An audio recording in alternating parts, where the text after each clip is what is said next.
Hi, and welcome back to Poltergeist Board Games. Today we'll be doing a game review of Victory at Sea 1992 edition by Compass Games and designed by John Edwards. My question after this game will be, should you buy this? We'll find out right after a word from our sponsor, Three Arrows Games.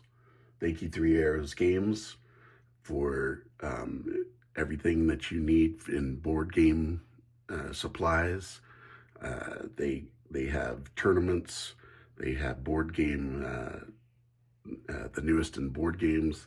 They have board game nights. They have boarding schools. I just learned how to play a game called Dog Park.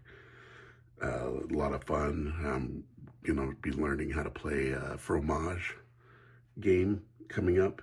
But anyways, you can go there to play Star Wars tournaments, Lorcana tournaments. They have Magic, The Gathering.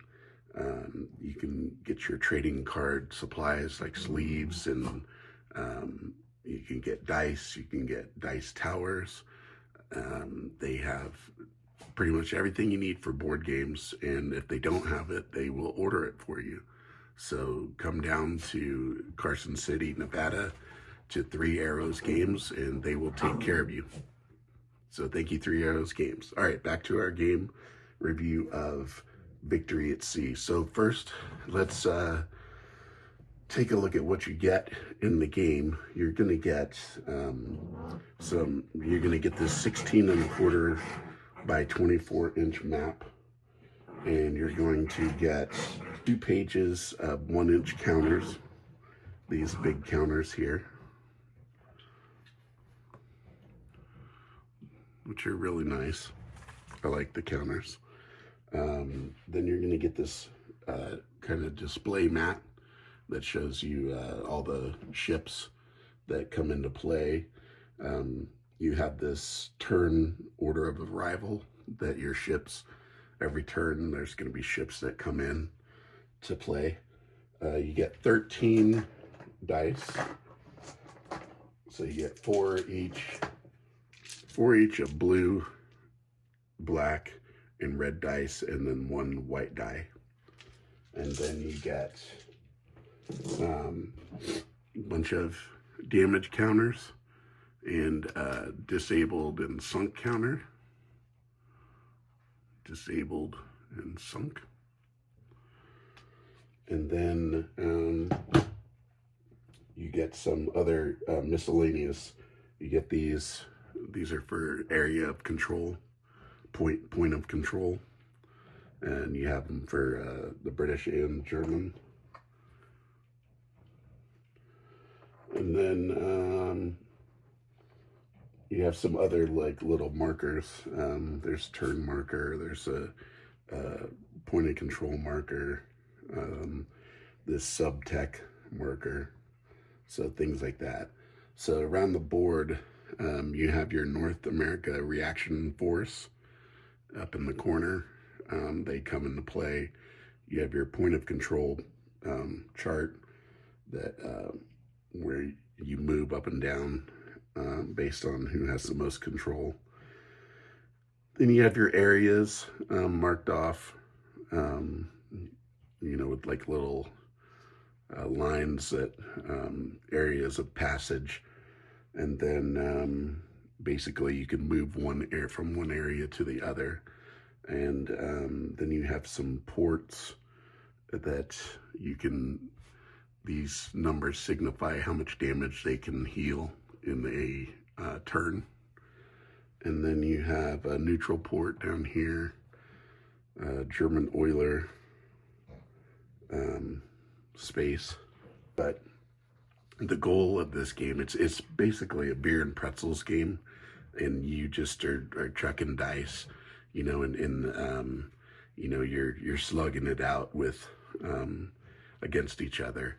But the goal is to control the most points by the end of the turns, by the end of the game, and you do that by having ships left in each area and not having any other ships left there. And that's pretty much it. You're basically just, if you roll a 5, a ship is disabled. If you roll a 6, a ship is takes damage, and then you roll again to see how much damage they take, and they can, if it goes over their defense value here. So if you roll a 5, that would sink this ship. If you roll a 3, that would, he would have 3 damage, and then he'd go back to his base, and he could heal. If it has a 3, that damage could come off at the end of the turn. So, the game's not, it's not, I wouldn't say it's very, if you're into historical and crunchy kind of naval battle, it's not really worth a buy. And if I'm going to play a war type game like this, naval battle where I'm going to be chucking dice, I'd rather play the War at Sea game with the miniatures. That one to me is a lot of fun. You can set up all kinds of different scenarios and so forth. But yeah, I didn't really, I was kind of disappointed. The rule book is a mess. I couldn't even find, I was trying to find out about disabled ships and how their damage, how it's repaired, and I could never find that answer in the rule book. And someone said I had to go back to the War at Sea from 1976 to see how they did it. So I'm like, okay, a little weird that, they didn't include that in this rule set. The rule book is, it's like 13 pages. That comes with this quick reference chart, which is actually pretty helpful, to go through the sequence of play. And then it's got a quick reference chart. That was helpful, but overall, I would give this game a 2 out of 5. I think the map could have been done better. It's just kind of meh to me. And I was quite disappointed as I purchased this, from Compass Games, and usually they do an excellent job on their rule books and their just the game itself. Is usually a lot of fun, but this one I was quite disappointed. So I don't know if that's just because of this is a 1992 version, but I would think that they could have updated it and made it better.